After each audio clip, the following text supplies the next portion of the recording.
नव्या नवरीचं घरात पाऊल. सुधा आणि तिचा मुलगा राहुल यांचं कुटुंब अगदी छोटं आणि सुखी होतं. राहुलचं लग्न एका सुशिक्षित, समजूतदार आणि हुशार मुलीशी झालं. तिचं नाव सायली.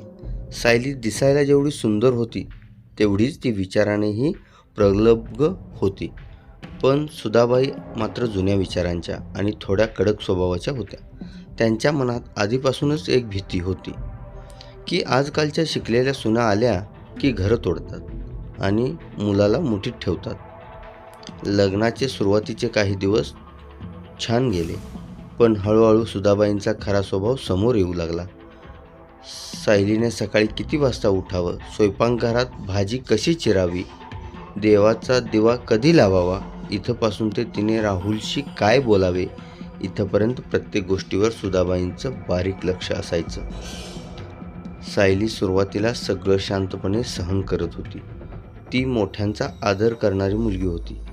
पण सुधाबाईंचे टोमणे मारण्याचा स्वभाव दिवसेंदिवस वाढतच चालला होता. आजकालच्या मुलींना आईबापाने घरात काही शिकवलंच नसतं वाटतं. चहामध्ये साखर किती टाकावी हेही समजत नाही. सुधाबाई सकाळी सकाळीच ओरडल्या. राहुलला हे सगळं आवडायचं नाही, पण तो आईच्या समोर काही बोलू शकत नव्हता. तो सायलीला समजवायचा, सायली, आई जरा जुन्या विचारांची आहे ग, रागवू नकोस, सांभाळून घे. सायली फक्त हसून विषय टाळायची, पण तिच्या मनात काहीतरी वेगळंच चाललं होतं.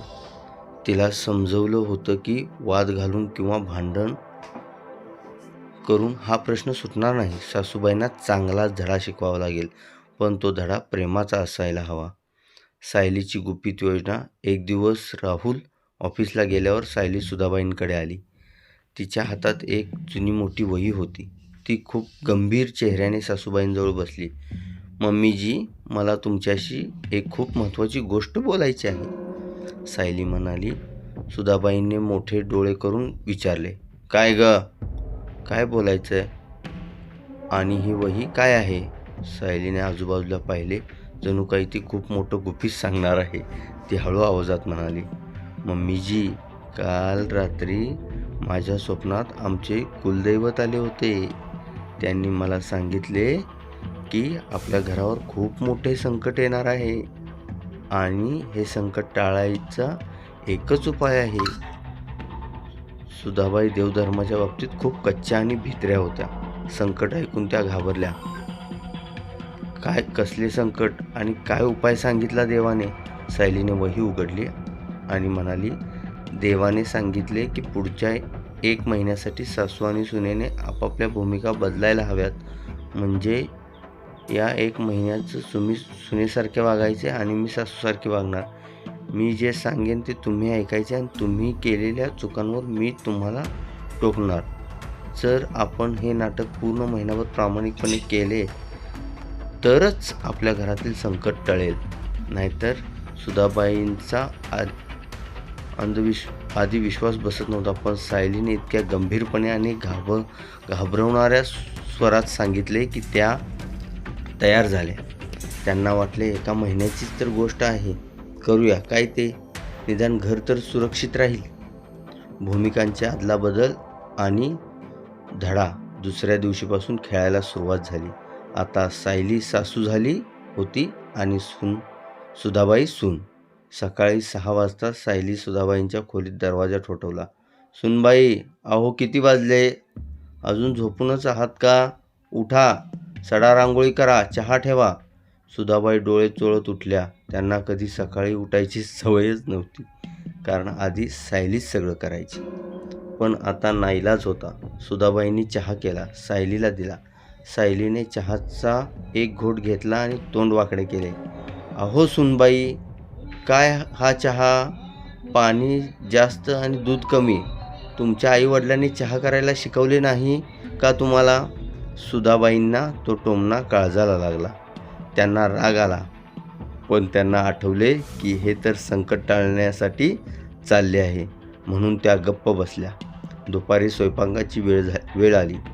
सुधाबाईंनी भाजी बनवली. जेवताना सायलीने मुद्दाम सांगितले, भाजीत मीठ जास्त आहे आणि पोळ्या किती जाड आहेत.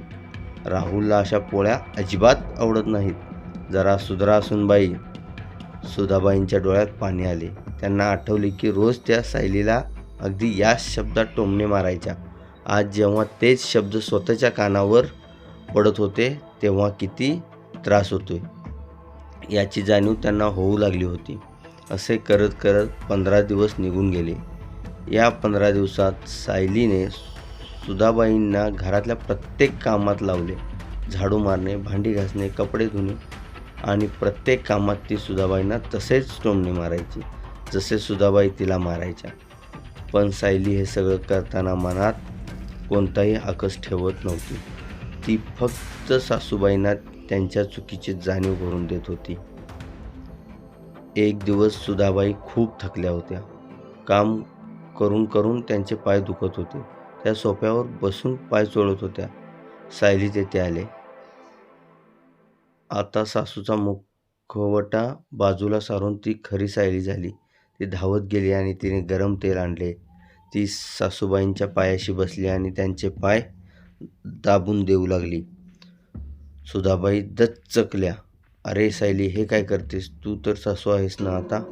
सायली प्रेमाने हसली आणि म्हणाली, मम्मीजी, सासू असले म्हणून काय झाले? सून नमली तर सासूने तिची काळजी घ्यायला नको का? आणि देवाने तर मला स्वप्नात हेही सांगितले होते की जेव्हा सून खूप थकेल तेव्हा सासूने तिच्यावर आईसारखं प्रेम करायचं. सायलीचे ते शब्द ऐकून, तिची सेवा पाहून सुधाबाईंचे हृदय विरघळले. त्यांना समजले की सायली मनात कोणताही राग न ठेवता हे सगळं करत आहे. 30 दिवस पूर्ण झाले. महिन्याचा शेवटचा दिवस होता.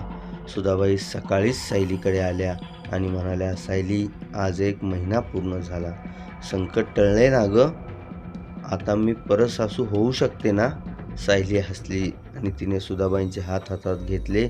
ती म्हणाले, मम्मीजी, मला माफ करा. घरावर कोणतेही संकट आले नव्हते आणि माझ्या स्वप्नात देवही आले नव्हते. सुधाबाई थक्क झाल्या. काय?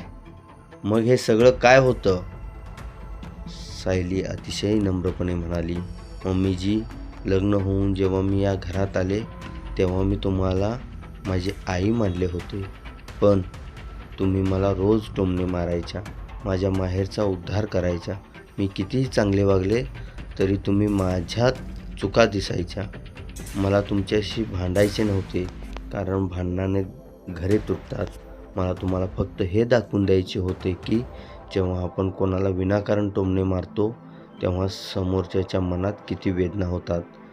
जेव्हा मी तुम्हाला ते शब्द बोलले तेव्हा तुम्हाला कसे वाटले? सुधाबाई शांत बसल्या. त्यांच्या डोळ्यातून घडाघडा अश्रू वाहू लागले. गेल्या 1 महिन्यात सायलीने जे काही केले त्यामागचा उद्देश त्यांना समजला होता. सायलीने त्यांना कोणताही त्रास न देता अतिशय हुशारीने आणि प्रेमाने एक मोठा धडा शिकवला होता.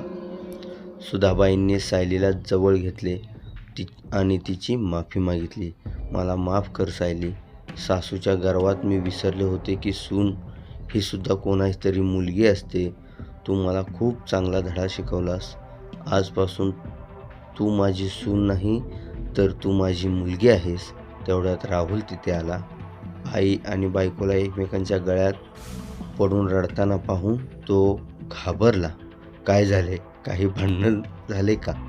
सुधाबाई हसल्या आणि म्हणाल्या, नाही रे बाबा, आता या घरात कधीच भांडणं होणार नाही. तुझ्या बायकोने माझ्या डोक्यातील सासूचे भूत कायमचे उतरवले आहे.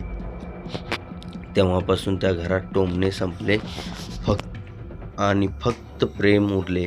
सायलीच्या एका छोट्या आणि हुशार युक्तीने तिचे घर तुटण्यापासून वाचवले होते आणि सासूला चांगलाच धडा मिळाला होता. गोष्टीचे तात्पर्य इतकेच, नात्यांमध्ये बदला घ्यायचा असेल तर तो भांडणाने नाही तर समजूतदारपणाने आणि प्रेमाने घ्यावा. समोरच्याला त्याच्या चुकीची जाणीव करून देण्यासाठी स्वतः त्या परिस्थितीत जगून दाखवणे हाच सर्वात मोठा धडा असतो. तुम्हाला जर ही कथा आवडली असेल तर चॅनलला लाईक, शेअर आणि सबस्क्राईब नक्की करा. धन्यवाद कथा ऐकल्याबद्दल.